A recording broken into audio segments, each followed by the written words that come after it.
RZ Montezeri here. Welcome to my YouTube channel, where we have a show called We'll Name It Later. So, on Name It Later, we're going to have interviews done right there in the middle, about 11-inch beard. We're going to do guitar reviews, man. Signature guitars, personal guitars in my history. We're going to have pedals, preamps, amplifiers. We're going to have fun. So, join us in having some fun redneck style right there in the middle, about 11-inch beard. Come on. Here's the interview portion of the show, and today we're having with us one of the best guitar players in the world today, a monster guitarist, instructor, incredible human being, and an honor of mine to call him a friend of mine. Please welcome Rusty Cooley. Rusty, man, thank you for being here. Absolutely, brother. Thank you for having me on, man. Thank you so much for being here, man. I've been looking forward to this, and I've been looking forward to having you and this beautiful instrument of yours, and talk about your personal history with the guitar, and what you like, what you don't like, and all this stuff, if you don't mind. Yes. So let's just start at the beginning, man. Man, it's hard to not talk about this guitar right away. Let's build up to it. Sure. Let's build up to it. Good. So prior to this, what attracted you to the guitar in the beginning? Well, it's kind of a funny story. I think it was in 8th grade, and me and some friends had been playing air guitar with tennis rackets to like Ted Nugent and God, I forgot who else, but I remember mainly Nugent. But so I got this one day. I got this brilliant idea. It's like, hey, how about we get some real electric guitars? And that was it, man. I went to I'm sure you remember this. It was CNS Music at the time. It was across from the Blimp. It later became H&H Music, right? Correct. Where we first met, right? Yeah, we were first met. Yeah.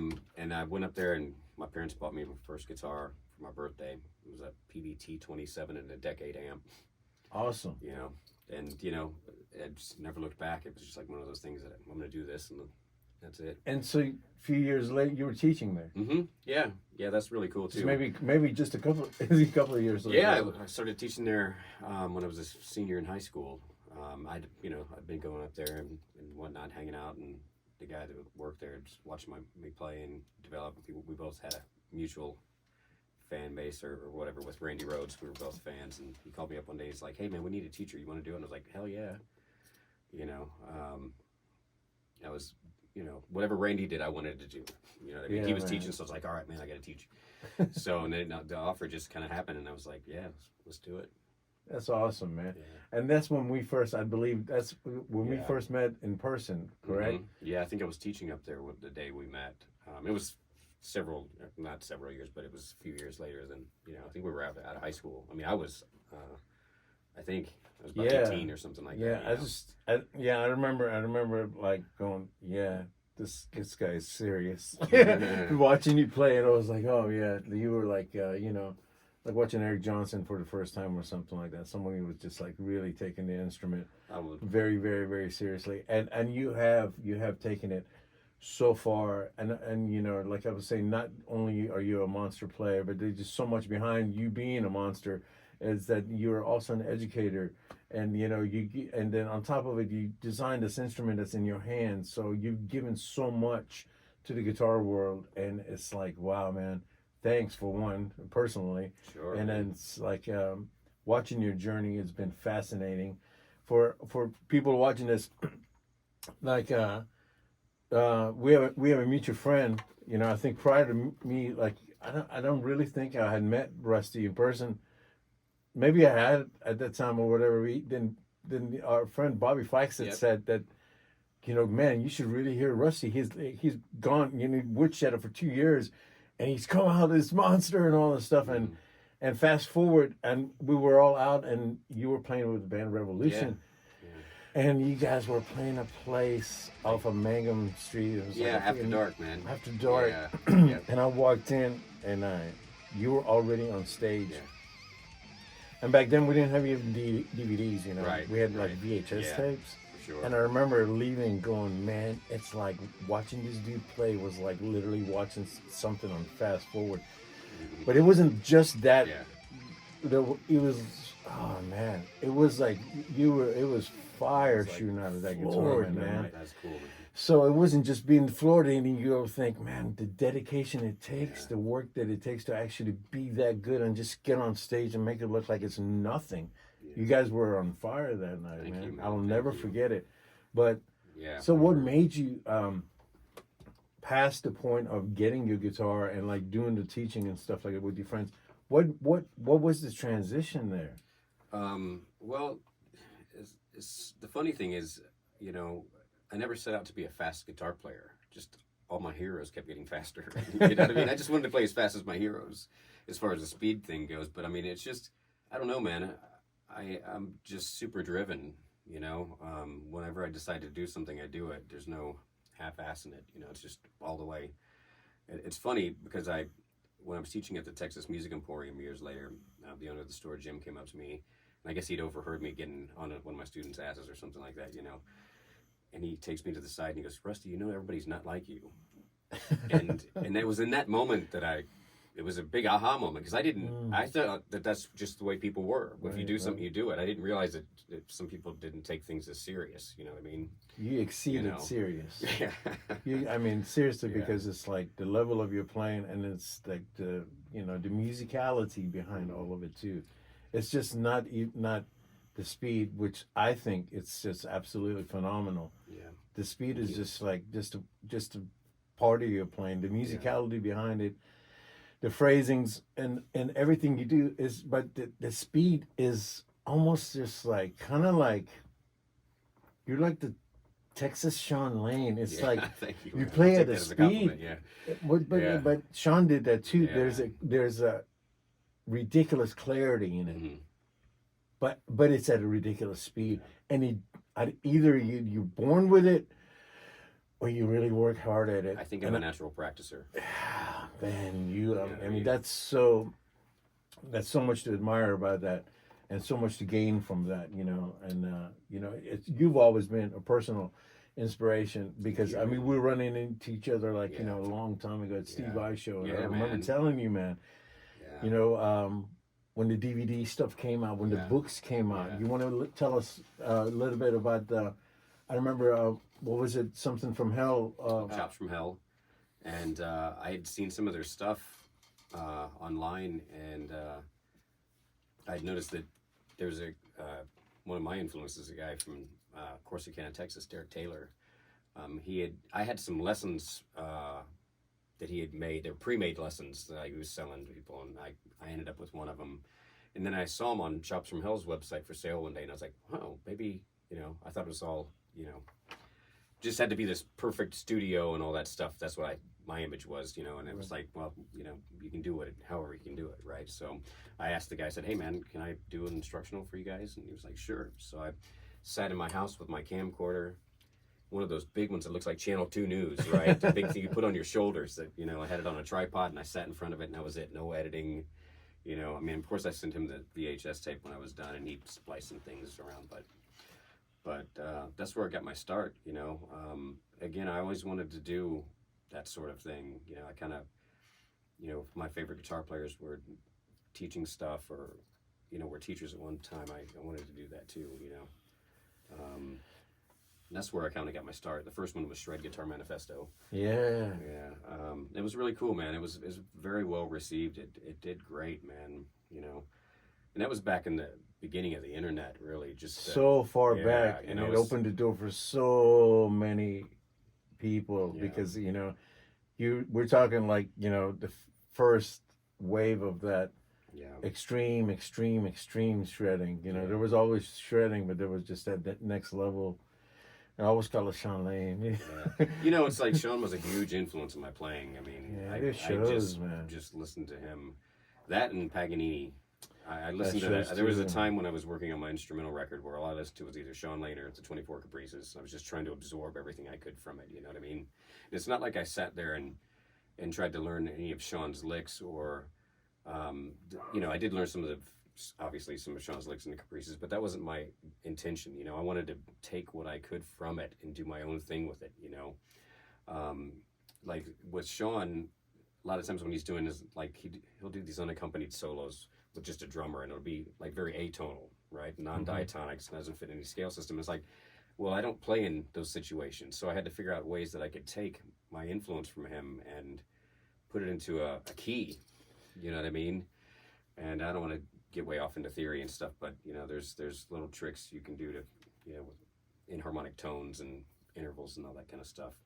We talk about all that shit, or is Please that like do. too much? Okay. I mean, I don't know how far you want to geek out on that. Yeah, stuff, we man, can geek out as deep as you want. But I'll give you a little glimpse of one of the aha moments that I had. So Sean would always do these like big augmented, you know, these big triad licks that are nuts, and it's like, well, I can't use that in a key. And so I started to respell things harmonically. So if you look at a scale like Phrygian dominant, at first glance, you wouldn't think that there's an augmented triad in there, right? Because it's got 1, flat 2, 3, 4, 5, flat 6, right? Well, if you respell the flat 6 as a sharp 5, then you've got an augmented triad. But you have to know to look, you know what I mean? So when I discovered that, I started looking everywhere and found these all over the place where you can respell these scales inharmonically and get chords and arpeggios that weren't there at a first glance. You know what I mean? Wow. So it's like all this stuff started just to open up before my eyes. And it's like, okay, now I can do this crazy augmented lick here, or a diminished lick, or whatever, by just respelling scales. And that's, you know, another thing. I mean, I've always been into theory since I started, you know, so just, I can't imagine not knowing it, dude. It would be terrifying for me. Wow. You know? Yeah. That's absolutely what you just explained is absolutely amazing. Secrets revealed. It's amazing, the way you visualize it, man, and the way you went in there and did that. Yes. Thanks for sharing that. Yeah, man, it's a lot of fun. You know. Yeah. Did you have lessons yourself? I took 1 month of lessons from a guy at H&H Music, and at the end of the month, he told my mom, I can't work with this kid anymore. You know, because he was teaching me Mel Bay Book 1 and like open position chords, and I would come in every week and go, hey man, look at this Van Halen riff my friend showed me. And after a month, he was like, Okay. And then he said, why don't you try from one of my friends? And I took from him and took 2 lessons, and it was the same thing, just a different guy, and I quit. And a buddy of mine had been carrying around an ad for heavy metal guitar lessons, Metal Method, out of like a circus magazine. He ripped it out and he had it in his wallet. I was like, dude, give me that. And I took it and ordered the first 2 Metal Method lessons, and never looked back, man. It was like, you know, it was so cool because, you know, you get this little book and cassette and it come in a little brown envelope in the mail, right? Yeah, Looked like yeah, you yeah. get some from a porn, you know, but it's like, you know, when you pop in the cassette and listen to it, it's like you're taking a guitar lesson from a rock star because you're playing on the amps, got the tone. It's like what you would hope for when you try to take lessons at a guitar show. Right. So, man, I absorbed it, man. I did the whole course. I think I got the first Metal Method lesson when I was a freshman, and by the time I graduated, I'd run through the whole series and just kept expanding from there and just kept taking in as much instructional material as I could, books and cassettes, and then eventually VHS tapes and DVDs. How much stuff would like you that. practice during high school and stuff? Dude, I used to have a logbook. Yeah. I was that friggin' crazy about it. I would practice every day, 2.5, 3 hours. You know, I would purposefully, kids don't do this, but I would purposefully pick classes that I knew I could fail in high school and still make it to the next grade so I could study more. I mean, play guitar more. You know what I mean? So I would take my Metal Method books in school and I'd sit in the back of the class and put them inside my regular books, and I'd pretend like I was studying. I was really reading guitar shit. You know? That's dedication. Yeah. I took typing when I was a freshman because I thought it'd make me better at guitar playing. You know, took first period and I was like, man, this sucks. And it didn't work at all. And I still punt and peck. I don't even use my thumbs on texting. You know, I'm fingers. Besides Sean, who are some of your other influences? Sure, man. And in the beginning, the big one was Randy Rhoads, and then I heard Yngwie. Oh man. And the first thing I've ever heard by Yngwie was that unaccompanied guitar solo at the beginning of that Steelers song, Hot on Your Heels. Oh wow. And man, I mean, just talk about being blown away. And not to diss any of the guys that were out then, because I loved all those guitar players, but Yngwie's just playing was just so much beyond everybody else's. I mean, it was just like, I didn't even know what the hell I was hearing. Have you heard Uli before Yngwie? No, I did not hear Uli. Same, Otherwise, same as me. right. If I would have. Yeah, we would have heard of Sales of Sharon when we were young. Yeah. We would, I think. Actually, Gerard told me about Sales of Sharon. I used to go over and hang out with him when I was in high school. Yeah, those guys. Yeah. But He falls in another category also. As, him and, as well as his brother Alex. Yeah. So incredible guitarist. Yeah, man. So I heard Yngwie, and it was just like I'd never heard harmonic minor scales or any of the modes from harmonic minor, and I'd never heard those tonalities. It was so dark and kind of ominous, just the sounds of harmonic minor and Phrygian dominant, and I didn't even know what I was hearing. I had no idea how to get that sound.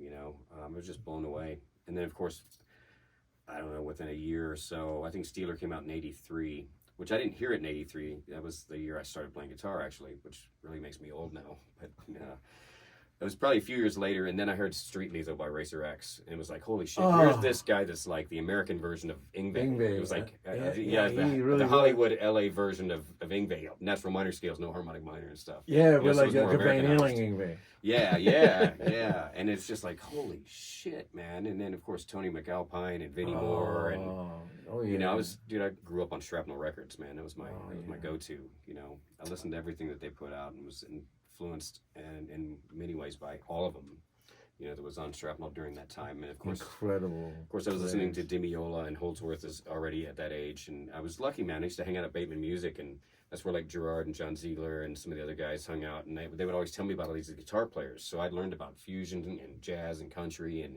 blues players and all this stuff early, and I was just into all of it. Anything, just good music, good guitar playing. I don't care what you want to call it stylistically. Correct. If somebody's killing it, they're killing it. You know what I mean? And that's I think that's a good thing, that anybody that's learning guitar or coming up, don't listen to just one thing. Because if you just listen to one thing, you're just going to regurgitate that. You have to channel from all the sources. You know what I mean? Listen to everything and pull it in and do what you do. That's beautiful. You know what I mean? That's beautiful. Thank you. That's absolutely beautiful. I have to say, I've heard that in a different phrase by Billy Cobham. Okay. And he's cool, man. Incredible drummer, percussionist. And he said, if you listen to one type of music, your music will sound like a stick. But if you listen to everything and draw from it, it will blossom like a flower. I was like, Lord have mercy. Yeah. So, that was beautiful, man. Thank the way you just put that. Then the way your outlook on the whole thing is and your influences, man. Yeah, Shrapnel and the integrity those people, also like Greg Howe and Michael Lee Firkins. Oh, yeah, dude. All those guys. Those cats, and Richie Kotzeny, but Jason and Marty. Jason and Marty. I remember going to the store and buying Perpetual Burn and Dragon's Kiss the day that it came out. Oh, and popping them in my car and a cassette player on the ride home, man. I was just so blown away. Jason was I love Marty, but Jason was more of the dude for me. He was doing stuff with sweep picking and shit that I'd never heard before. Even though I was a huge Gambale fan, too, which Gambale's like the sweep master. I was listening to Gambale at the time as well. But Jason just did it in a different way, you know what I mean? More rock. Yeah. More rock metal style. Gambale also is another alien. For sure, man. I have to say, the influences are incredible. The people you're mentioning are just like unreal. Thank you. To admire and love it is one thing, but to draw from it and to be able to actually give back, having those influences, I would say you're one of the few people that have achieved that goal. And I don't know if you've set out to do it, if it came out, but your pedigree just is incredible, and you've like given it back in so many different ways. Again, I want to get back to the guitars in a minute, but just incredible. And then what, past those metal methods and stuff like that, what got you to like go so far to where you actually was visualizing what you just mentioned a second ago? Well, I was always into, like I was talking about, I used to study every one of those guys playing. Like when I was teaching at Bateman Music years ago, they used to get all the REH videos and hot licks, and people would rent them, and I'd just take them home every night and make a copy of them. Nice. Setup. But Ziegler would do that. Yeah. So I've always loved, jazz and fusion. I mean, more fusion than jazz. I mean, I love jazz too, but the fusion stuff's really hit. Yeah. And even country players, there's some sick guys out there. So I never wanted to per se play those styles, but I wanted to know what all those guys did. Like the Scott Henderson video, the first jazz lines or jazz fusion lines, I would take them all home and I wanted to know what they did so I could apply it to what I'm doing. You know what I mean? Now the substitutions and different ways you can play chords and scales and arpeggios and the combinations and understanding where to do it. There was somebody had said this to me when I was really young, and it took me a long time to understand what it meant. and the phrase was, "You're only as good a lead player as you are rhythm."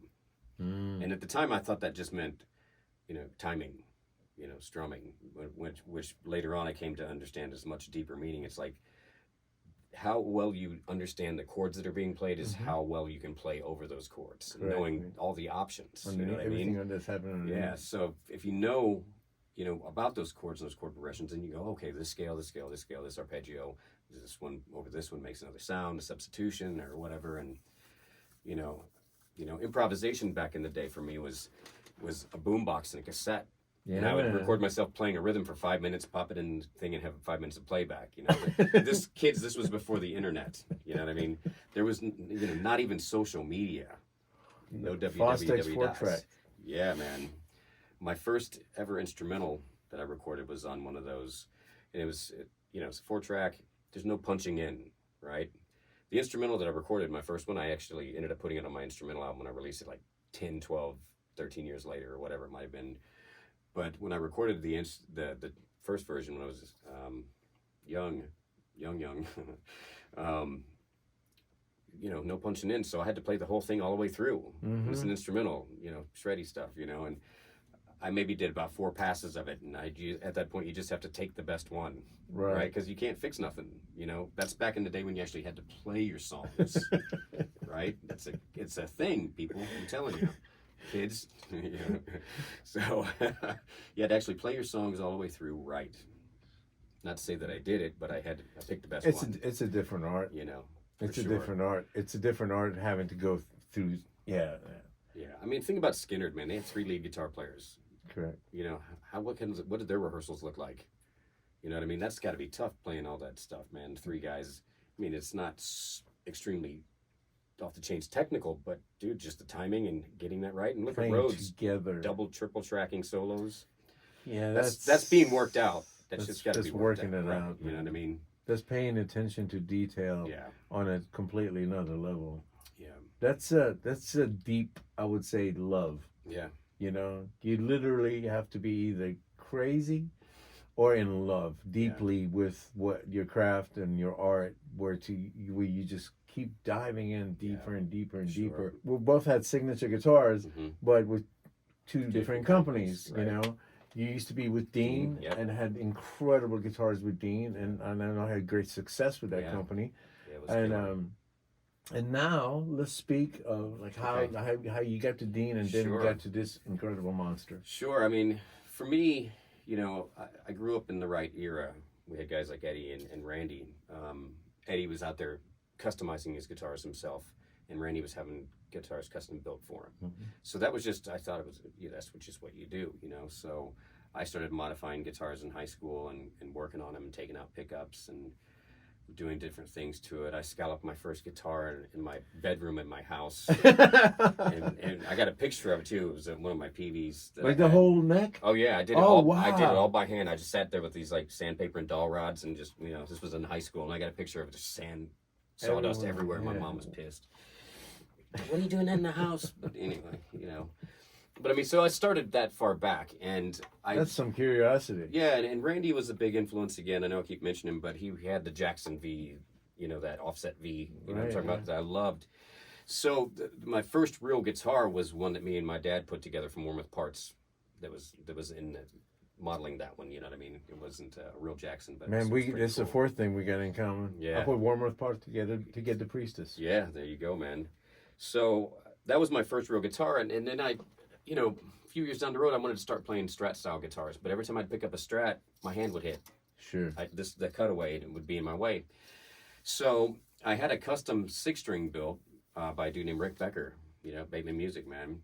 And we took a Warmoth body and a Warmoth neck, and we modified it to cutaway, right? So, and the cutaway that's on that 6-string is bigger than any cutaway on any of my signature models. It's like crazy stupid. But I was teaching guitar there, and I'd come out of a lesson, he'd go, "Is that big enough?" And I'd grab it, and I'd go, "No, man, it needs to be more." We just kept taking away till it was, the cutaway on the whole thing is, the upper horn on it's probably about that thick, the whole thing. You know what I mean? Because it comes down like this, and then it's just dink. Oh, you know what I mean? And then we did some, what color was that guitar? That was the one with like a Tide box, the orange, yellow, and white one. That's the one I was been playing. That's the one I've seen you play. So that guitar is It where, jumps out. yeah, that's guitar where it really started, you know what I mean? So I've been doing this since, like, I think that guitar was finished right after high school. So, and I had most of the concepts down that I wanted to do with the guitar. The cutaway was there. It was one of the Warmoth necks with the giant frets, 6100s or 6000s, whichever are taller. You know what I mean? It's almost like playing a scalloped fretboard when you have frets that tall. And, you know, had Floyd Rose on it, one volume, one three-way. You know, I don't need any of that other stuff, man. It just gets in the way. And for me, it's all about keeping it simple and remove any room for error when you're playing live. You know what I mean? I don't need an extra switch. I don't like a separate volume and tone for each pickup. Right. You know, I switched between them so fast. I would change to one and then think that I was turning the volume off and it was the other one that was on. And then I got, oh, where's the volume knob? You know, stupid shit like that. So, you know, super thin neck on that. And the guitar was a bolt-on, right? So I had the concept, but I didn't have it down right. So, you know how they're blocky, you know, right there. So I had it shaved kind of on an angle downward like that. So, you know, the concept was there. I just didn't know where to really go with it or what was possible. You know, then it was just like, let's just take what we have and see what we can do with it, right? And started there, man. And then started playing 7-string guitar, and I had to go backwards because Ibanez Universe didn't have the cutaway, and I had to try to play. And, you know, another interesting thing that's super important to my playing is the low profile tremolo, right? So the reason that's important is because when I pick, that's where my hand goes. So I can't play guitars with regular Floyds on them anymore. Because when I was playing the guitars with Floyds, at the time I didn't know it, but I to compensate for the fine tuners being away on a regular Floyd, I used to hold my pick like this, and my index finger would just kind of sit on top, and then my elbow would go way out. Because what I was doing was trying to get my pick back further on the string to where there's more tension, right? You pick up here and you got flub. Right. You get back here and you got no give, right? So I was doing all this kind of stuff, and I watched old videos, and I was like, what the fuck, man? I don't know. I'm going to throw my shoulder out or something. But within 6 months of playing the Universe with the low profile tremolo on it, my picking went back to this. My arm came back in, and that's when that moment I knew that all my guitars have to have. You know, and it's, for me, the whole, you know, guitar journey has been really nothing more than just trying to get the guitar out of my way so I can play it. You know what I mean?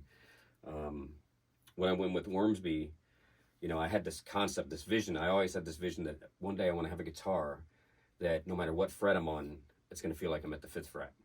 No restriction from the neck joint, from where it bolts on, glues in, whatever. No restriction at all. And I was talking to Perry about it, and I said, man, you know, one day I want to do this. And he's like, no, let's do that now. I was like, oh, okay. You know, we can do that. Man. You know, and that's what I've liked about Perry. He's fearless. You know what I mean? He's, you know, let's do it. That's his attitude. So I really dig that. And so we got it. I mean, this thing's got 27 frets on it, and it's got all access to all 27 frets. I mean, if I'm at the 27th fret, my hand's not hitting on the body. Yeah, I see that. You know what I mean? So You want to show the back of the guitar? Show it over here? Yeah, sure. Yeah. So that's the 25th fret right there on the upper horn. The 27th fret is right behind here where the body meets the neck, but it's in such a way that you don't hit it. You know what I mean? So I can play any fret on this guitar. Yeah, feel free to play it too, man. Running into any errors, you know what I mean? Played this earlier, just like put my hand on it, and it was something else, man. And you know, not to say it's absolutely gorgeous, man. Thank you. It's a beautiful, beautiful guitar. It's such an eye grab, man. I just got these from EMG the other day. These yellow ones. What are they? It's the EMG 85-7 and the 707. Most people use the 707 in the bridge, but I like the 85's just got a little bit more warmth and not quite as gainy as the 707. But this guy in the neck, the 707, sounds great clean. For me, it's weird. It's almost opposite. This is too warm in the neck for me, and this one's too much, too gainy or too bright in the bridge. But it adds the right amount of spank when you're playing clean. You know, it gets really cool tones. You know, so I dig that. You know, another important. It's on. Yeah, another important thing about that I ran into with getting these guitars right is that I would notice on a lot of guitars with Floyd Rose tremolos, the tremolos would stick way up out of the body. so that when you're picking and you get over here, it's all of a sudden your hand drops off. Yeah. Right. So you always I always have a tendency to make my guitar like kind of go out of tune and stuff. yeah. So what we've done is we've sunk the neck deeper into the neck pocket. Okay. You know what I mean? Which brings the Floyd Rose down so that it's the top of it on a lot of them. I don't know if you can see this or not, but on a lot of them this one's up a little bit, but most of them the tremolo is flush with the top of the body. That, yeah. That way, when you're picking, you know, you get off on the low string. If I can get my pick, you know, your hand doesn't drop off when you get down there. You know, so the picking stays even across all 7 strings. They make it in 6 as well, which is very cool. So you only have the 7, or do you also have an 8 string? Don't have an 8 string with Ormsby. I had an 8. I had 2 8 strings with Dean. Okay. I had one. That's why I mentioned because I do know that you do play. I believe you play 8 and 9s too. Yeah, I had a 9 string. Yeah, we'll talk about that in a second. But with Dean, I had 2 versions of the 8 string. I had one that was high A to low B, and then one was high E to low F sharp. Right. Because I was playing my 8 string guitar high A to low B before Meshuggah started playing 8 string guitars. And then when I heard Meshuggah doing it, I was like, dude, that's cool. So I flipped him around one day and put the low F sharp instead of the high A. And I loved that. And then I had Conklin build me because that's where I got my first 8 string guitar before I was with Dean, was with Conklin guitars. Oh, wow. Bill Conklin made my first 8 string guitar in 2001. Right. And is that where kind of like the journey with the companies began? My first endorsement was Jackson's. Jackson Guitars. I got that by accident, really. I was walking into TME where I was teaching at the time, and you know, Texas Music Emporium, music store that ate my brain, right? Great music store. Love those guys, man. So I'm walking in to teach one day, and the Jackson reps there showing off one of their new 7 strings. And I walk in, and one of the guys was like, "Hey, man, this is Rusty, our 7 string dude. Check out this new guitar." So I walked over and he handed it to me and I played it for a few seconds, handed it back to him, said, "Cool, so how do I get an endorsement?" He goes, "Here, call this guy." So I called the dude up, told him what I was doing. I was working on my instrumental album and had an instructional thing out, and it was like, cool. I mean, you know, I started at the bottom. It was a friends of the family kind of endorsement. I still had to pay for it. You know, it wasn't free by any means, not when you get started, you know what I mean? But that guitar, they built it for me in the custom shop, had the cutaway. It wasn't quite where it needed to be, but it was a step in the right direction, you know, because the Ibanez had no... It's a huge step back then. Yeah, so I got my Jackson, and then I got, you know, I landed at the Duncan endorsement after that because they're kind of affiliated a little bit, you know. And but the 8 string was Conklin, and so after experimenting with high A and low F sharp, I called him up and said, "Dude, can you make me a 9 string?" Because I didn't want to have to play 2 guitars, you know, jump on one 8 string for this and another 8 string for that. It's just like put another string on it, you know. So it was high A to low F low. Yeah, it was high A to low F sharp, 9 strings. But, you know, unfortunately, it was such a new thing. You know, the technology wasn't really there. There was only one guy that made 9-string pickups, and I didn't like the way they sounded. And so I didn't really do too much with that guitar other than I felt like at the time it was like, okay, now I can just run longer scales than everybody else. And I didn't, you know, with the tone of the pickups and guitar from Bateman, that was a 6-string? Yes. Okay. So when I first saw you set fire to everything, that was a 6-string, and like it's the 7th string thing that you did didn't come in until much later, man. Wasn't very and when you but it was nowhere. It was not very popular. No. Matter of fact, the only people that played 7-string guitar when I played it then was Korn and Limp Bizkit. Right, you know? not the not way you soloing, right? Yeah. Which meant your vocabulary, you know, that had to expand, and then you know you had something more. And I always remember you going more, and then you went to 8. I mean, it's funny you mention that because it's part of my sales pitch to guitar players that were like, "Oh, I can't play a 7-string," you know. It's like, well, look, man, here, 7-string can be looked at as a lazy man's guitar. Here's why. On a 6-string guitar, to run a 3-octave scale, you have to start on like if we do G major 3-octave, you start on the 6-string 3rd fret and you end at 15. Correct. That's a lot of ground to cover. On a 7-string guitar, you can do one position and a half step. Think lazy, man. Get more strings, right? On that 9-string guitar, I could play like 3 octaves and just like, and more, and just like nothing. Just like, it's weird. It was almost like when you were playing the 9-string guitar and you ran a scale, it was almost kind of like you went this way to ascend. It was weird. You know what I mean? Just because this F sharp and B and E and the way it landed was very interesting, though. You know, you can still kind of do that stuff with a 7-string. There's so much stuff you can do, man. It's just like endless. I could go on talking about scales and geek out on our page. But, Yeah, that's, you know, I that's never got heard that, anybody like, say anything like, I wanted the whole guitar to feel like I was around the yeah, fifth because fret. I always felt like when I would get up here, there was always something in the way. You know what I mean? And So, you know, especially standing up. yeah, and that's why. Speaking of standing up, that's why I have my strap locks here. They're inverted strap locks because when you're sitting down practicing your guitarist, or at least when I sit, I practice on my left leg because it centers the guitar on my core, and I can, you know, run the whole neck. If I'm over here, I always feel like I'm running into myself. My arms get up here, and plus then the guitar's lower, right? So that puts more pressure on my wrist, right? This is more classical style. Yeah. So when you sit like this, it centers the guitar on your core, raises the neck up, takes away the pressure on your wrist when you're doing bigger stretches or whatever, right? So when I would stand up, if the strap pin was here, when I stand up the guitar, even though it'd be the same height pretty much, I'm going to play really high, the guitar would go like this. Oh, and that little, right, because of where the strap was. Right, so sitting was here, stand up, it would just kind of go like this, and then everything would be off a little bit. You know what I mean?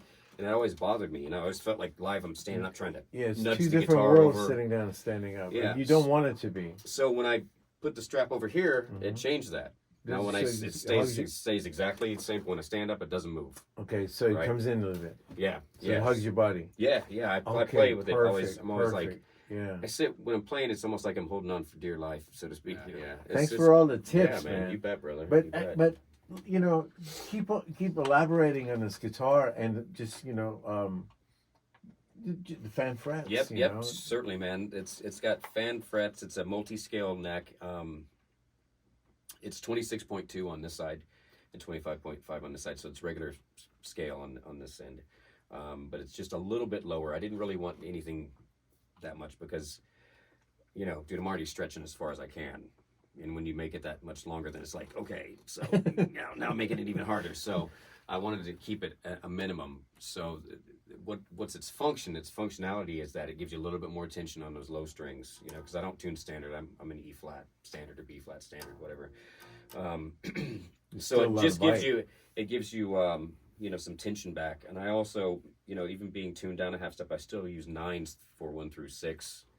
But then for the 7, I'll use like a 58 I'll use a 60 or a 62. And that's a big jump from the 42. Yeah. But it brings, you know, with the tremolo, it brings some of that tension back in, right? Okay. And it keeps the low B string tight. And I play with super low action, so you can hear it just sitting here, it sounds all smacky, you know, right? So, but you acoustically, can't hear it. actually, you can hear it well, though. Yeah, but when you crank it up, you don't really hear it. Yeah, so it goes away when you there's a crank spank to it, though. Yeah. There's a clarity. So that's the, you know, the fan frets on it. It's got these inlays are really cool. They glow in the dark, man. Oh, nice. You know, so when the lights go out, man, you can see it glowing. And it's got its partial scallop on it. I don't know how well you can see that. And I can see it. yeah, so what it does is it starts starts partially Yeah. scalloped. So it starts just at on the 12. higher. Yep, starts right here at 12. I And it's see just it. on I the see high it. On E that and B. angle, I can really see it. And then it goes up to the D wow. string, and then it comes back down. Oh my goodness, Right? man, that is incredible. And it's That is absolutely not visible to the eye. Right. And even when you brought it up, I couldn't see it. But when you brought it in that angle, yeah, man. So what it does is it makes it feel real natural. You know what I mean? Right. I had a guitar years ago that had just the last 4 frets scalloped on it, and every time I'd get up there, just the whole dynamic of the guitar changed, and I just hated it. You know what I mean? It was too different. But with this, it's such a subtle thing that you don't really even notice it. You know, I mean, I don't really ever think about it or feel that it's scalloped when I'm playing it because it's serving its purpose. You know what I mean? It's there, and you get your bends real nice and smooth. Your fingers, you know, aren't hitting the fretboard. That's incredible. You know, and that's, yeah, man, feel free to play Yeah. anything that, like. But you know, it's like with it done just that little bit, Yeah, and the intonation's on, and with the Floyd. right? And you Go get ahead. smooth, super smooth vibrato, and it's you know, the frets are so tall to begin with. You know, when I'm playing this guitar, it's my fingers against the strings against the frets, so my fingers don't ever touch the actual fretboard. You know what I mean? And this is kind of hard for people to play at first, a little bit, because, I mean, for example, I used to go to like some open mics when I was a kid playing that orange guitar. The big frets and the blues guy would get on my guitar and everything would be like, it would be out of tune. He's like, man, your guitar's out of tune, kid. I'm like, no, man, no, let me see. No, that's good. Right. You can't death grip this guitar. Correct. You know what I mean? Correct. I mean, you can dig in all you want, but you can't, you don't have to, It's you don't have to designed- work that hard, Yeah, you know. It's, yeah. Just like certain cars are designed for speed, or like right. yeah. So I mean, I kind of the way I like my guitar setup, I call it just touch sensitive. You know what I mean? You just have to barely any energy at all to exert it, which forces you to learn how to play with a light touch. You know what I mean? Especially with the big frets, because if you death grip it, everything's gonna be out of tune, right? Right. So these guitars, they get you used to playing with a light touch, and which is super important when you're trying to play fast. And then when you want to dig in, you just dig in. You know what I mean? So. Well, I mean, you definitely dig your fingers are like absolutely. I have like some alien strength in them to do that, and also just not that. It's like the stamina, man. It's like I've seen you play. I'm like, man, I get tired watching you. Yeah. Yeah, this instrument is. If you don't mind mentioning it right now, like you're not really playing it through the plug-in, and I'm listening to it. It really is resonating. What's it made of? The body's mahogany, and it's got a maple cap on it. Okay. I've always I like the Les Paul tones. Yeah, so man. Trying to create it as much as I can in a super strat. And you know what I mean? it being 7 and this, like again, I always pick up a guitar and play it acoustically. Yeah. And see if it's good or not. And it's that one's it resonates I can hear well, it. man. Yeah, yeah. So yeah, mahogany body, maple cap, it's ebony fretboard. I like ebony a lot. And I didn't know this when I was younger. I learned so much about the woods on guitars from experimenting, right? I think you have to develop the ear, you know what I mean? It's not something you can hear right out of the gate. It's like trying to demonstrate what an overdrive pedal sounds like. Somebody doesn't, it's learning, right? It's like, here it is on, here it is off. It's like, what? Did you do anything, right? So no, you feel it, you know what I mean? So it's kind of one of those things. Shit, I forgot where I was going with that. What were we talking about? The wood. Oh yeah. So, yeah, the wood it's like you have to acquire the ear for it, and I acquired it. It's so weird. Isn't it with the pickups too? It's just like nothing. Sure. It's such a hard, Yeah, I got 2 stories on that, man. Yeah. When I had my Conklin built, I had it made. It was made out of all this bright wood, and I had no idea. It just looked killer. It was called a melted top. The back was, I think, basswood, I think, and then the top had lace wood up here. Then had a strip of, what do they call it, winge, whatever that is. You know what I'm talking about? It's like a lot of times they have it on the back of the necks. That's really strong wood to reinforce it. Yeah, so there was a strip of that kind of going, snaking through it like that, and then the top was quilted maple over here. Oh, wow. So all of those woods were very bright wood, and I had ebony fretboard, which is bright. Most people don't know this, or I didn't at the time know that ebony is brighter than maple. Yeah. I mean, it's a harder wood. The harder the wood, the brighter it is. Correct. Right, so then I had the ebony fretboard and all the lace wood and quilted maple and all that shit, and it was so bright I couldn't get the bright out of it. You know what I mean? I tried different pickups. EMG didn't make 8-string pickups at the time. I've been with EMG forever, so they sent me some bass pickups. He said they're basically the equivalent of an 81 and an 85 or something like that. So I put those in it, and that worked. But that was a real eye opener to actually be able to hear that. At the time. That was like significant. Yeah, that was huge. It was like, oh wow, okay, I get it, I hear it. You know what I mean? The other thing is, I've learned about the loud test. Okay, and what I mean by that is, I might have 3 guitars at home. They all sound great, different pickups, right? As soon as you take it to rehearsal and crank it up, it's like you hear it like night and day, right? So what happened was, I'm not going to mention any names, but I was endorsing this one brand pickup because I respect them and they make great stuff. Nice. Just wasn't working for me at the time. So I had an endorsement with this company, and I was using their pickups, and for about a month, I had noticed that at rehearsal only, that it's like, my tone's not right. You know what I mean? I thought, okay, maybe I need a new amp or something, right? And one night, my 2 main guitars with that brand pickups in it, I broke strings and didn't have anything to replace them. Couldn't do the Floyd trick where you pull the string out and rewind it. So I had to drive home and get my third 7-string, and it had an EMG 707 in the bridge. And when I got to rehearsal and plugged it in, it was like, holy shit, there's my tone back. Wow. And it was in that moment that I realized the magnitude of hearing something loud and quiet. Because at home, they all sounded the same because you're playing at low volume. Right. You don't hear that Nope. as intensely as when you crank it up. So for like a month, I thought I needed a new amp. And the next day I was calling EMG. So, never looked back. I've been using them ever since. They make great stuff. But I mean, that was in that moment. So from that point on, any piece of equipment that I buy has to pass the loud test before. If it doesn't pass the loud test at rehearsal, it never makes it to the stage. You know what I mean? And that was a big eye opener. You know, so hearing the difference in pickups, but it took it to be loud. It had to be cranked to hear it. You know what I mean? And nowadays, when I demonstrate the sound of what pickups sound like, you know, to a student, I do it on the clean channel, because you can hear it on the clean channel like night and day. Mm-hmm. You just can't hear it as much on the gain channel. You know, if you got a Strat and you put it on the clean channel, you go through those pickups, you can hear every step. You know what I mean? So it's a loud test, man. You got to do it. A good way to display dynamics. Yeah, for sure. Especially on the, like you said, clean channel, because, you know, saturation kind of hides that. Start out with the clean and you kind of get there. Yeah, another live issue, right? So I used to use, I use switchless wahs now by Morley. I've been endorsing them for a long time.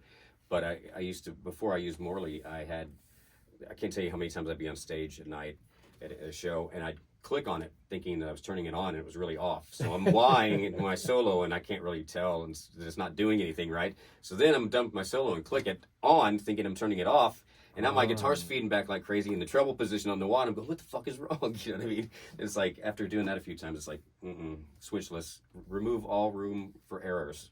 You know, one volume, no tone, one switch, switchless wah, you know what I mean? Work everything out at rehearsal, you know. That way, when you step on stage, you know what to expect. It was like, I was going to ask you, but I might as well ask now. But what have been some crazy moments like that have happened for you on stage, where like things have been backwards, kind of along that, or maybe just like, oh, what the F moment, or like funny, or yes, I mean, I never really had any. Well, yeah, I shouldn't say that. But it was more things that I could learn from, you know what I mean? Things that I learned to not do that again, or ways to be prepared. Like, I mean, there's so many times when you'd be at a gig and the lights and shit, and it's hot, it's, you know, crazy, and you're just drenched. It's like remembering to bring a couple of hand towels so you can wipe off in between songs, and just your hands, your fretboard. Simple things like that made a huge difference, you know what I mean? Having that, you know, learn from your mistakes, right? Don't keep repeating it has to be almost written, because if you don't, and you like get engaged and you like embarked on the, like, you're on stage, man, it's like game on. Yeah. And there's no towels. Right. And it's like, and you're supposed to play all this. Yeah. And it's like, you know, even like talking to my students, it's like, you got your first gig coming up, right? Well, what are you taking? You got a backup guitar, you got extra strings in your case, you got, you know what I mean? You got to think about all this stuff. Everything, man. Just knowing to have extra picks, and, you know, anything you need, string breaks on one of these guys with a Floyd, there's no fixing it, man. Nope. You know, so you gotta have an extra guitar. So for you, like, you know, I mean, that same thing that you're telling your students, it gets to the next level. Mm-hmm. You tour, you play live, you do all these things. Yeah. What happens if you break a string? Right. You got grab another guitar, man. Grab another guitar. There's no way around it. I remember seeing. I got Eddie changing quick, man. I got it down. Do you really? Yeah, it's just like click, plug in, grab it. You know, it breaks. You know what to do. I just go right for the guitar rack. Cool. That's like the last piece on my pedal board is Radial Engineering. It's a switch bone, and it allows me to run two heads at once, but it's got a kill switch on it, right? So if, you know, I'd have to go turn standby on 2 amps to change my guitar, right? So just click that thing and unplug.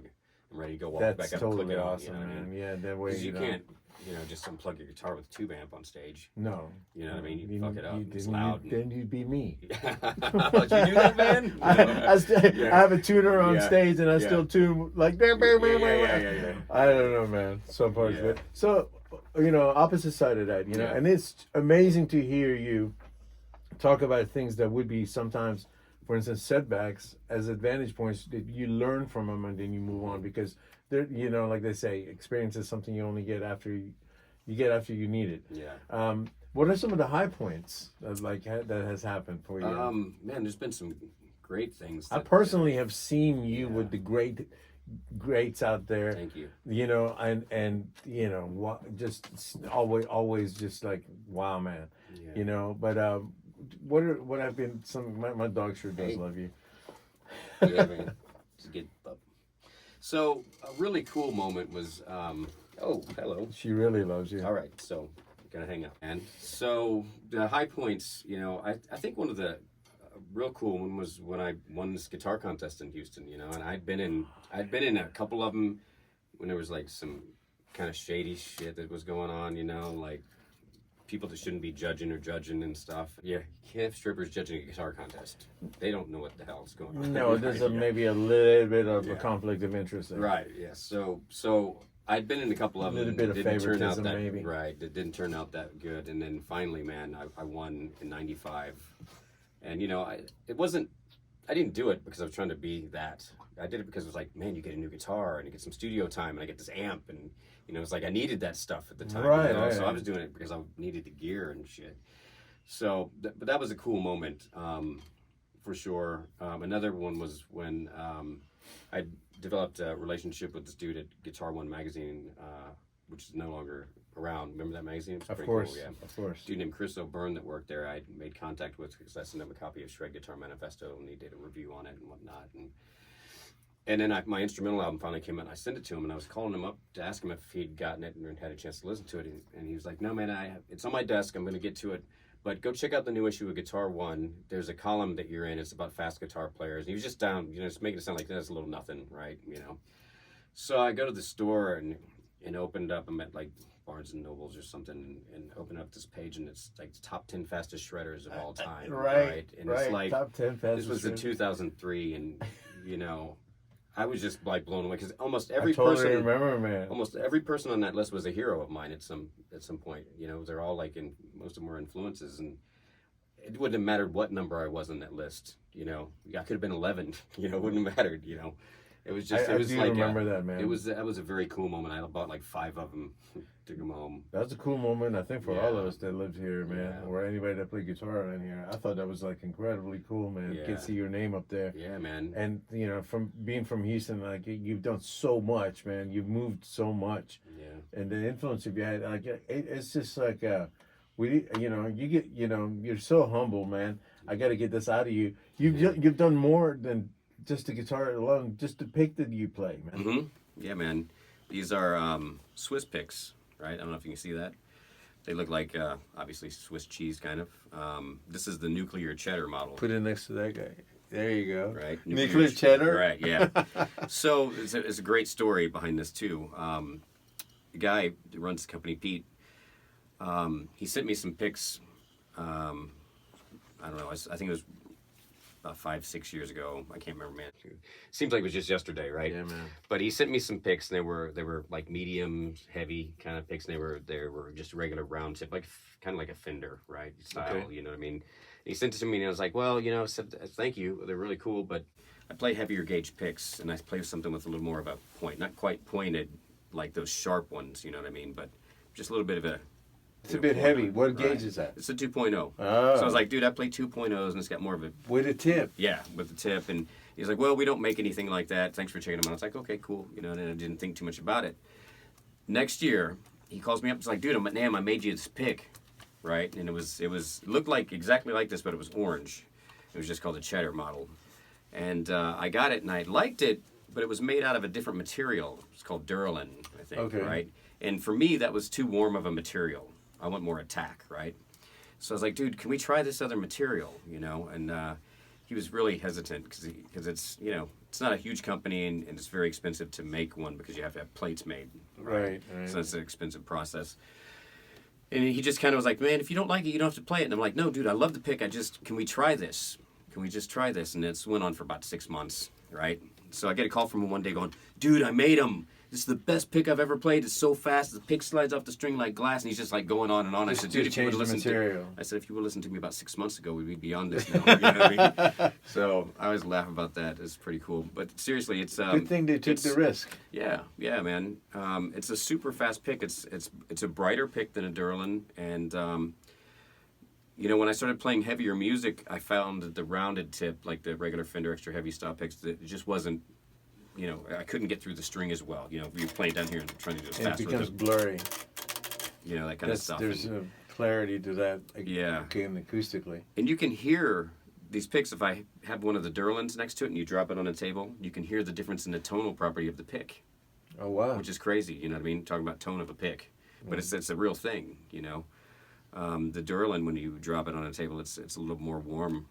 You know, it's not. This one's got like a click to it. You know. What I I've mean? never heard that before. Yeah. I close my eyes and hear it and feel it. You know, like the bass and this.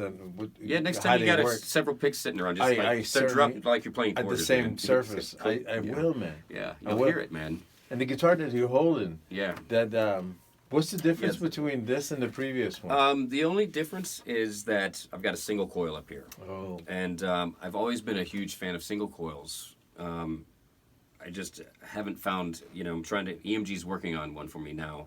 Matter of fact, I think this was a prototype or one that they're making that they sent me to try out. I just love a single coil in the neck. The problem is that there's always such a difference in the output of the single next to the humbuckers. So, it's like, put a preamp on it. It's like, well, when I put a preamp on it, then it gets feedback. You know what I mean? It's too much. yeah. And I had that V that I had made in high school, me and my dad put together. It had an EMG 81, and it had this EMG single coil in the neck in it. And I don't know why I didn't think of this years ago, but when I finally did it, I called him up and said, dude, I've got this single coil that works perfect with the humbucker. And he's like, well, send it to us, and we'll figure out what it is. And it ended up being a single coil that they were making for Lukather, is what he told me. Were they Right? red? No. It was black, and mine's so old I couldn't see what color the writing is, because with EMGs, the color of the writing in the logo tells you what model it is. Oh, okay. So they're all different colors. you Right, know? right. Right? So we couldn't tell what it was because it was worn off. You know what I mean? So they're working on that for me now. But and again, like earlier when I was talking about 2 volume knobs, if you have a single coil, because I tried using passive and active, right? Because I had a cool single coil that was not active, but you have to have a different volume knob for it, Yep. right? And then I'm like running into that, turning the wrong one down, turning the wrong one up. It's like I can't do it, so I just went all humbuckers. Yeah, Steve Morris's guitar, like, it kind of Yeah. confuses me. Yeah, some of those guys do have. But some he's crazy also a stuff. pilot. Yeah, right. He used all the dials. But I'm more of a fan of what Yeah. you got going on. It's, But, it's not only an eyepiece, but you got one master volume, Mm-hmm. and is Yep. that a 3-way or 5-way talk? This is 3-way. 3-way, Yep, perfect. it's 3-way, and this is interesting. I use this with the EMGs. I use this this company. It's called 24 Volt Mod. They're actually from Texas, and he sent me some things to try out, and actually you can see it on the back of this one. Make sure I don't hit the fan again. But if you see where the battery goes in this one, it's this little thing. It looks just like a 9-volt battery's in there, right? Yep. It's this little plastic thing. Let's show it to you, man. Oh, yeah. But it's got Oh, wow. it's got little 23A Oh, batteries in it, right? wow. So it's a 24 volt mod instead of whatever it is normally. I forgot what, I know EMG has a thing where you can do an 18 volt mod where you put 2 Duracells 9 volts in it. Oh, wow. This is 24 volts, so it's even Some more. hot stuff, And it just man. gives you, it's not a gain thing, it's just kind of clarity and Okay. and makes things, a little, pop a little bit more, I suppose. So I use that. That's in both of these guitars. Now, this one, they just normally come with a kill switch. It's just a kill switch for fun. I was like, let's try that. I don't know. I used to enjoy it when I was a kid. But on this one, this switch here allows you to switch between, you can't see it, a 9 volt and the 24 volt mod. So I can go to either one. I can, 24 volt mod on or 9 volt. In the middle, I think it's just neutral. And tonally, would Well, I mean, we could listen to it. Yeah, that would be Can we great. pull up a clean tone?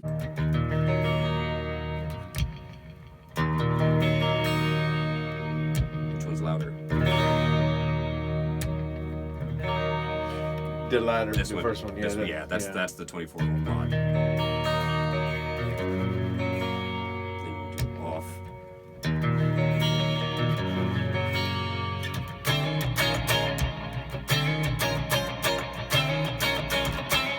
Do you do that primarily when you're using the clean sound? No, I like having the option because the thing with the 24 volt mod, those batteries, they don't give you the warning like an EMG does, like a Duracell does. So when these things wear out, the 24 They're volts, like, good night. it's just like off. Oh, no. There's no warning. So it's like with these, it's cool to have that feature because if it goes out, then I can just switch it Oh, yeah. right into 9 volt mode. Okay. Otherwise, you're at the gig and you got to take the back off your plate. Oh, and put it in, yeah. So well, with the EMGs, I've never ever had one go out on me. I'll change the 9 volt battery once a year on good faith, or maybe I'll do it Lord. before a gig. I mean, Oh, they last wow. forever, really. I've never Wow. had one die on me.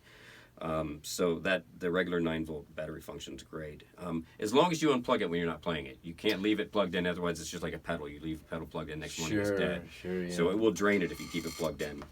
But so I've never had the regular 9-volt go out with the EMGs. So it's just a war machine. This thing is just like man, really just ready to go to war. It's like, man, the best way I described it is like it's built for speed and performance. It's like the Lamborghini F7 strings, you know. On the game channel, what would that do? Well, let's check it out. So there's the.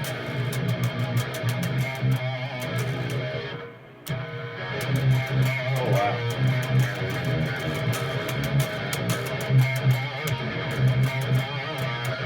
Kind of hear it in there. Yeah, and it's almost doing the opposite for the clean. I know, right? It's awesome. I noticed that too. One is jumping out the other. When you look at the back of the switch, it says which one's which. I don't know where it's at now. I think it's rotated a little bit in there. You know what I mean? So you just gotta kind of. Well, I mean, they both sound let's phenomenal, but check it you out. can definitely tell the difference. Yeah. You know, if this one sounds louder, It it might is. be because the 24-volt mod's about to go out. Yeah, but the battery might be on. I got you. You can always tell too if the batteries are going low on it if you're on a clean channel. You know what I mean? You can start to hear it there, and like with an EMG too, if it's starting to go, but an EMG won't just die on you. I mean, the 9-volt won't. Some things sound like magical when they're Yeah. dying. Like true. growing It's up, true. did you ever like have a tube screamer? Dude, When they were dying, I got a ton of them. you know, when they were Yeah. dying, they all of a sudden Yeah. was just like, Yeah, oh that man, it sound, was like swan song Yeah. tone, you know? It's kind of almost like the reverse of when you get new tubes in your amp. I like them Yeah. worn in, man. Yeah, warning. You know what I mean? It's like when I first get it, I was like, oh, this man, Too bright. got stuck with. Let's talk about it. We really haven't talked about amplifiers. Sure. What do you like? Like what kind of amps and like what do you have tubes?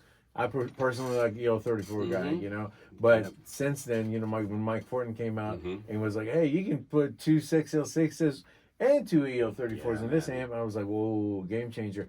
So that opened up, that dude's genius opened Yeah, up a whole yeah. nother like tone searching history for me. Yeah. I play his Cali actually. I've known Mike for a long time. I remember when he was just known for doing the Meshuggah mods. Before his Yeah. company was really, it was just, it was making mods for people. But yeah, love his stuff. I don't have one of those amps, but I'd love to have one, Mike. But so what I'm using currently, I'm using a Kemper now, but but I haven't taken it to rehearsal yet because we haven't done anything since COVID. Right. So I don't know if it's going to pass the rehearsal room test or not. Yeah.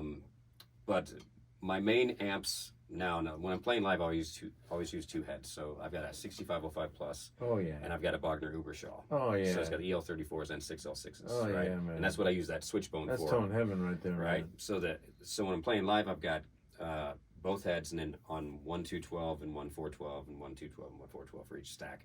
And the switchbone allows me to go between the two of them, which I don't ever do one at a time. It's always on. But when you get to rehearsal or at the gig and you click the button, and, you can check one amp, and then you click it and you check the other one, and then you click the button again, it gives you both of them at the same time. It's just like that scene in the beginning of Back to the Future, right? Where Michael J. Fox was flying. Man. It's like It's that. like the best thing. And this is my small rig. When I played with Outworld, I played with 6.412s live. You know what I mean? I used to rehearse with 6.412s. Dude, that's so stupid. Yeah. So this that's the small rig. But the small rig, man, Yeah. it sounds massive. Yeah, it does. Some of my other favorite heads, I had a Splon Nitro that I had to make for That's me. another great head. Yeah, man. dude. I was at a guitar clinic up north, and they had one at the guitar shop that I was doing the clinic at, and it specifically had KT88s in it, and I just loved the sound of it. You know what I mean? So when I had the Nitro made, it was with KT88s. And you know how some heads, you can get away with some tube heads and play them kind of a low volume if you're at your house or something like that. You know what I mean? Some of them work like that. The Ubershaw I can play low. The PV I can kind of get low. Semi. But the Splon Nitro, dude, there's no low on it. I mean, it's just like rip your head off. And that always blows my mind to, I'm interested in what makes that difference. You know what I mean? They're both 100-watt heads or whatever. And why is that one just like, dude, it's on? There's no like practice volume on it at home. Yeah, it's made to be. Yeah, it's meant to be played loud. So I had that. So the Ubershaw, the PV, the Splon. I don't have the Splon anymore. Unfortunately, I had to get rid of that. Had to pay some bills. You know how that shit goes. Sometimes, COVID's changed everything Yeah. for all us musicians.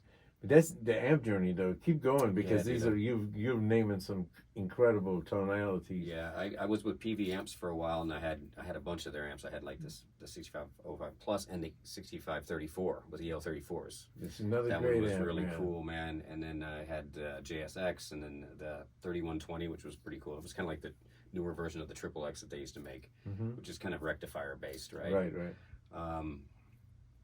Let's see, what else did I use? I also have been a big fan of preamp, power amp kind of setups.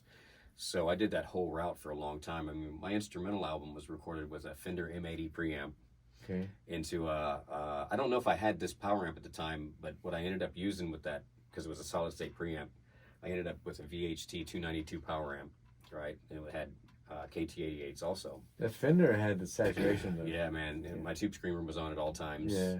That's pretty much a mainstay in my rig, Tube Screamer. You know what I mean? As long as I'm using a head. If I'm using, something like the Kemper or whatever, it doesn't need it. But, Do you use power for the Kemper also? the one that I have it is powered, but I'll run it through a tube head.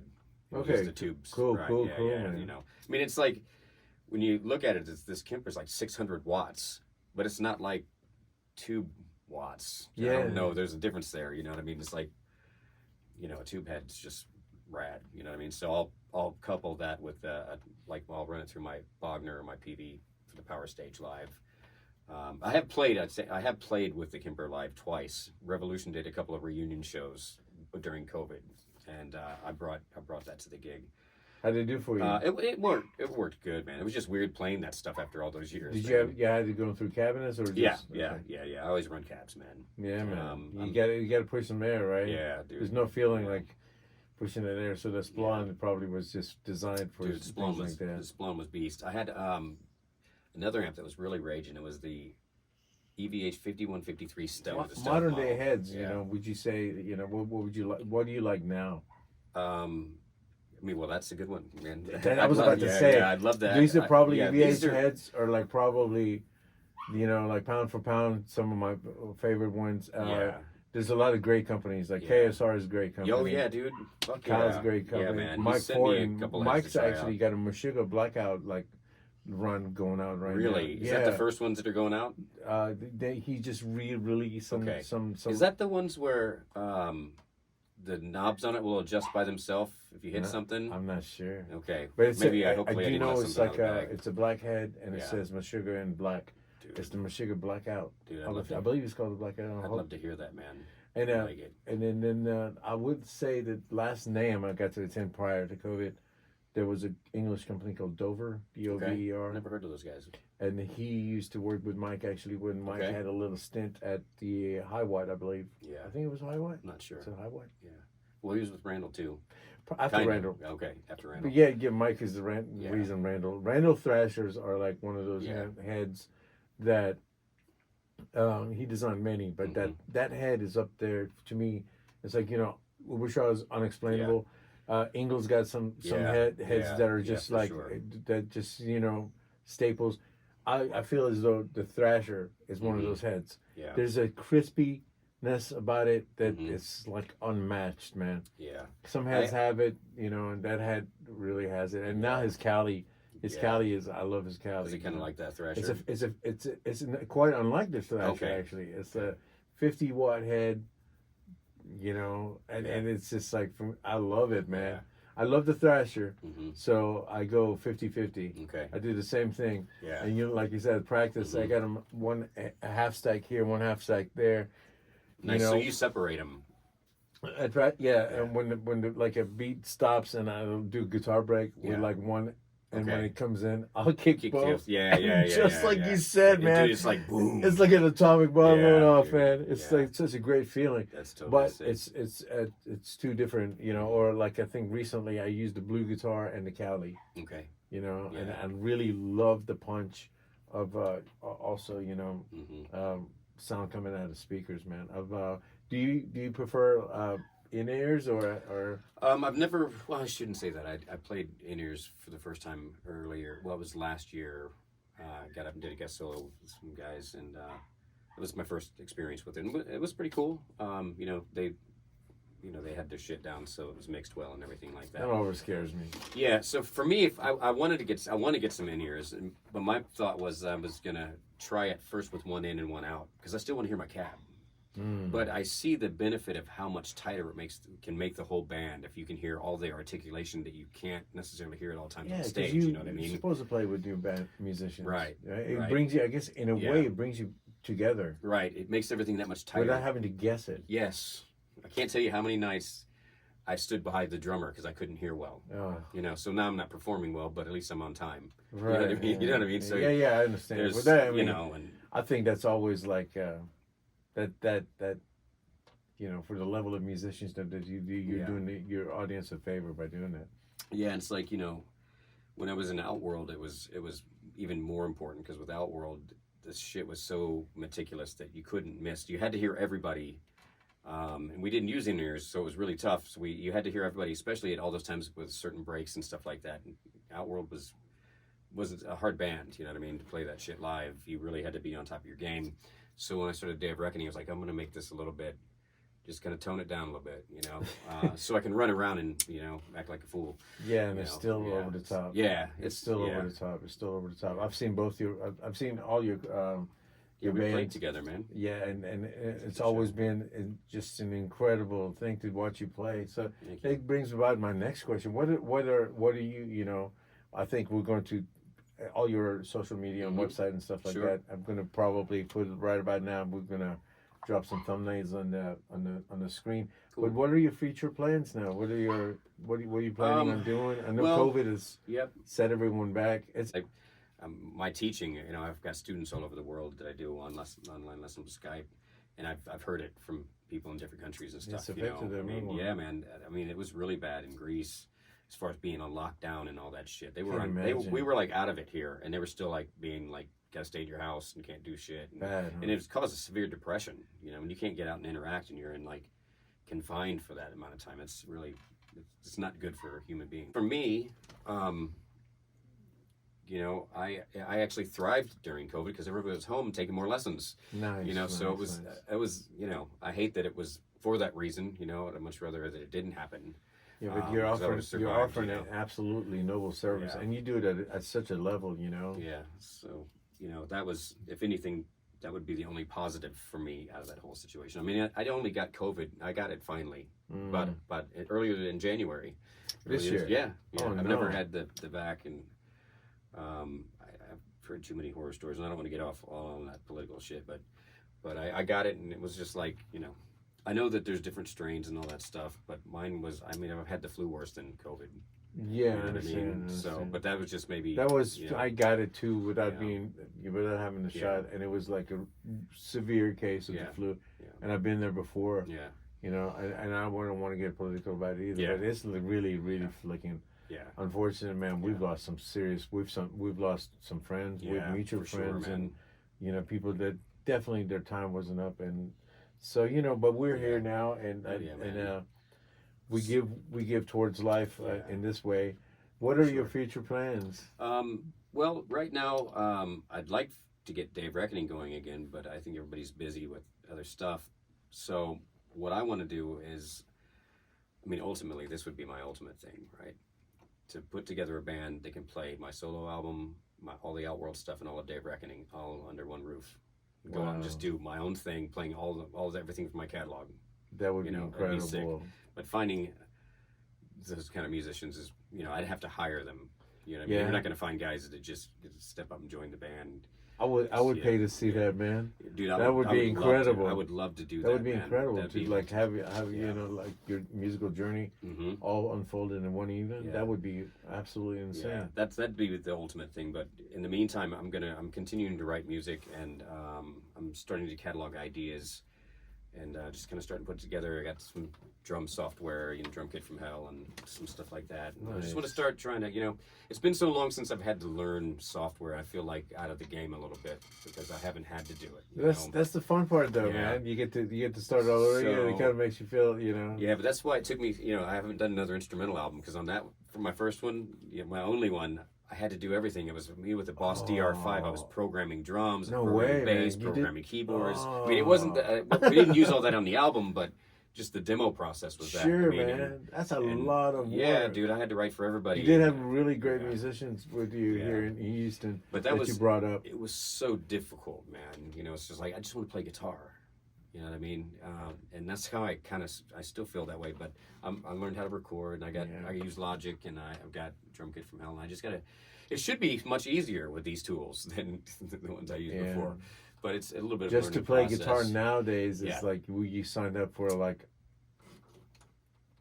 things that we wouldn't even imagine. Yeah, man. It's the social media's made it really ridiculous because I would have never thought in my life I would have been on computers programming drums and doing this and that. Everything was the feeling that you get when you just like show up to practice. Yeah. Bunch of punks show up to practice and you play and you know you're looking at each other like you better bring your A game. Yeah, you're looking at, you know, and it's like that's an important thing though, man. It's vanished. Now it's like I got to bring my A game, programming this, and you know, it's like it's still human, but even though in the end, like, you know, I did that with Heaviest Texas, and then had Anoop Sastry play drums on it. Yeah, dude. And he's like, oh my God. He played on what did he play on? On the Heaviest Texas album. No shit. He's so good, man. Dude, I love that guy. I love him so much. He got 2 nicknames from me. Yeah. Yeah. I didn't know you knew him. Yeah, cool, man. First when we met, I call him Anoop. There it is. That's awesome. But I think that was the latter nickname. His first one was Anoop Doggy Dog. Okay, that's but funny. He is such an incredible drummer, man. Yeah, dude. But yeah, I had to do the stuff and give it to him, and then say, "Please go crazy." Yeah, like, you know, just you know, and he just, you know, brought it to life. Yeah, that's kind of what the idea forces us to do this. Yeah, so it's just kind of get some drums programmed for a template, but it's hard for me just to write not ultimately badass drums out of the gate, you know what I mean? It's hard for me to just go, okay, that's good enough just as a staple so I can get the idea across, you know what I mean? Yeah, so it's hard for me to do that, you know what I mean? Just to go, you're an overachiever. This is wonderful. And it makes you a better musician. Yeah, absolutely. I mean, especially when you're an instructor as you are, you become the ultimate student. Yeah. You're constantly learning. No matter how many times you've taught a particular lesson, you're still evolving and learning from it. That's one thing that it's always been super important to me. It's like, I remember, I don't know where I heard it or read it from, but it was like, if you teach, you don't ever want to be in a position where you don't know the answer. You know, if you're sitting with a student, I don't know. What do you know, so I've always... Kind of like your teachers when you were growing up. Yeah. So it's always, it's always been a point for me to make, you know, really know what I'm talking about, and to be able to explain it in multiple ways, because everybody doesn't learn the same. You know, people learn differently. Some people learn by watching, and some people learn by, you know, reading or whatever. And so as a teacher, I make it a point to be able to teach the same thing 3 or 4 different ways. It's kind of like theory books. I always recommend more than one, and the reason is because all it takes is for one. And at the end of the day, it's all the same answer. Regardless, theory is theory. But if you can say one word different in a sentence and make it, somebody goes, "Oh, I get it."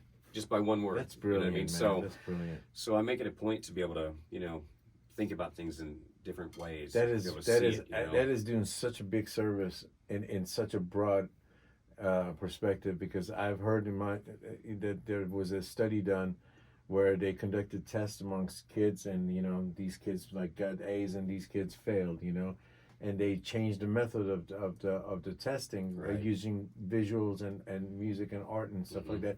And these kids that were making A's now were failing, and these kids that were failing. So there's a genius within everybody. Yeah. Like you said, there's a certain, maybe a key word that I for instance, you know, failed science. I did not understand it. Yeah. And I went to summer school and ended up getting a science teacher, Mr. Zotti, from Scarborough. That he was a science teacher but I didn't have him. Yeah. I had someone else. Yeah. He explained it in a way, man. It was like poetry. It was like, I got it, beyond got it. Yeah.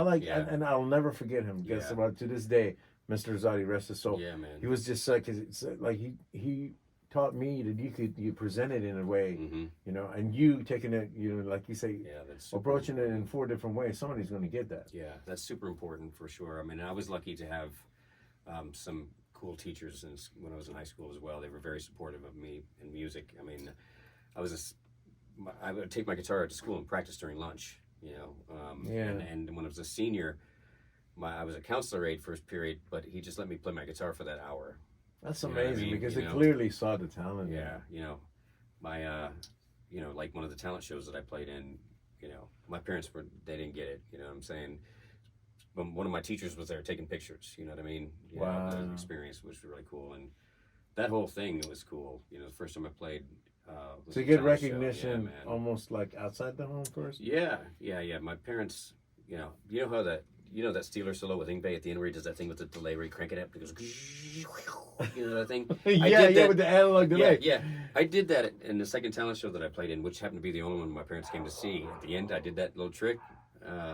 And afterwards, my parents were like, "What happened to your amp?" That's so awesome. Yeah, I was like, "Oh." They're so innocent though. Yeah. Haven't you heard me do that at home a million times? That's awesome. It's like my dad, I can still hear his words ringing in my ears, yelling down the hallway. Can't you do anything besides strangle that thing? That is, you know. that's awesome. Well, you strangle it Yeah. rather well, and your lifelong time commitment to it has just been astonishing, man. It's beautiful to sit here and just hear you talk about all this. I'm sure we can get into it even further more. It's just incredible, man. Thank you. What else do you like? Because you've committed such a big portion of your life, and it shows, and it obviously it shows. You're one tree that is bearing its fruit, man. Thank you. You know, not only that, your roots are like you there. Yeah. You grew as a tree, and then it's got to a point where you bear fruit, not only with your music, with 3D objects, such as your instruments, with 2 different companies now. Yeah, what else do you enjoy besides? Obviously, my dog loves you. Yeah. What do you? Dude, I like working out, man. Staying in shape. I like riding my bike when I have time. I like hitting the gym. You know, that's important. I'm not getting any younger, so I got to do my best to just try to stay on top of it. You know, and it's like, it's not a vanity thing, but it's like, I'm not doing it for anybody else but myself. It makes me feel good. When I look in the mirror, I want to feel good about what I see. Right. Yeah. So you love that humbug. So yeah, man, I love doing that as much as I can. It's just hard. I feel like the older I've gotten, the less time I actually have to play guitar. I feel like when I was married and my kids were little, I felt like I had more time then. Wow. But my day was just strapped from top to bottom. Everything was in its place. From the time I got up to the time I went to bed, my day was already mapped out. Right. I knew what time I had to do what. And now, I'm divorced and for a long time, and I think the pressure of doing all the guitar stuff and teaching and music, and then still having to run the entire household, with nobody else. I mean, when I was married, I had, you get groceries this week, or shit like that. It's like when you have to do everything. I think there's another thing we have in common. Yeah, right. Yeah. So I feel like I have less time to practice now, or like now that I teach out of my home, when I get, after I've taught all day, it's the same room that I practice in. That makes it difficult. So when I'm done and leave and go eat dinner or something, which dinner for me sometimes is 11 o'clock at night. I teach so late. So then to go back in there and practice after I've been teaching in there, it's almost like I need 2 rooms in my house. One for teaching. Change the scene. And then one room for creativity. Right. I set up a rig in my bedroom. It's funny. My bedroom rig is a Mesa Boogie 412 cab. And it's got a 6505 plus on it, and it's got an amp that I got from Rev Amplification. I forgot to mention that earlier. It's I forgot what it is. It's the something 100, but I got those 2 heads in the bedroom. That's my practice rig. As practice. Yeah, right. And there's a 212 sitting next to it. Yeah. My living room has got, my TV sits on 3 412s. I've got Galaga arcade machine in the corner. I got a Centipede over by the fridge. Oh yeah. And then behind the fridge is a leg machine for doing weights. So it's like my house is just like, it's not a big house, man. It's a little house. It sounds like a playful house. Yeah. It's got some games and some. Before my son moved in with me, the other room was my home gym. So when he moved in, I had to pack that shit up. So that's why there's a leg machine in the kitchen. So you go out to work out? Yeah, I just... that gives you a little break away from home? Yeah, I was at 24-Hour Fitness last year. They're not open 24 hours. When I'm done working, teaching, that's when I usually go to the gym. So I just signed up right down 1960 at Planet Fitness or something like that. Giving props, whatever, man. Maybe they'll give me a hookup, Because they are 24 hours, So when I get done, I never knew that 24-hour fitness is... Yeah, since COVID, they just haven't reopened. There's just 23 hours. Yeah. I need 25-hour fitness. Yeah, so your schedule is different. That's your level of commitment, I would say, in general, to your art and to yourself is very admirable, man. And Thank you. it's you know, everything you do is like all. It's very, very inspiring. But to sit here with you and to hear that, and to add to it the workout routine and how you do it, I think there's a lot to gain from that, man. And thanks for sharing all your thoughts with us and all the positivity. And even like, you know, when I asked you about like, you know, what the F moments, you know, you were like, you know, you immediately were like, how I gained something out of it. Yeah. So for sure, man. Thank you again for You're being welcome, here, brother. and I look forward to, you know, seeing what you got next. Always, I'm following you. I'm a big fan. Thank you. Thanks for being here. I think I have to say, make sure to hit like and subscribe. Yes. And Rusty, man, thank you so much. Oh man, you're welcome, dude. Thank you so much, man. You're a big inspiration, and I'm Thank you, man. proud to call you a friend, man. Hell yeah, and I'm glad that after all these years, we're still both doing it, man. Yeah, absolutely. That's fucking awesome. Man. Texas Absolutely. brother. Thank you. Hell yeah. We got to do a whole nother episode and like.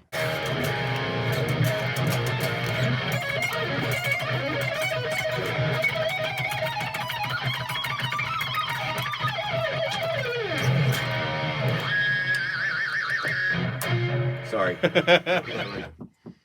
For sure. Yeah, That'd be sick, man. So maybe we should do part 2. Yeah, I'm and just totally down. Just play. Yeah. You That'd know, be great. We'll like literally dive into it, go Oh, yeah, right man. into playing. And I'd love to do that. Like, man,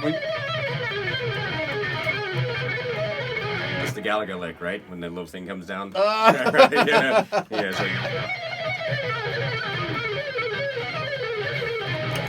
like, right? Or Pac-Man dying. that's awesome. Get pellets. Waka waka. Yeah, that's funny, man. It's like the What in the Popeye's deep world? fryer, right? When the chicken comes up, it sounds like.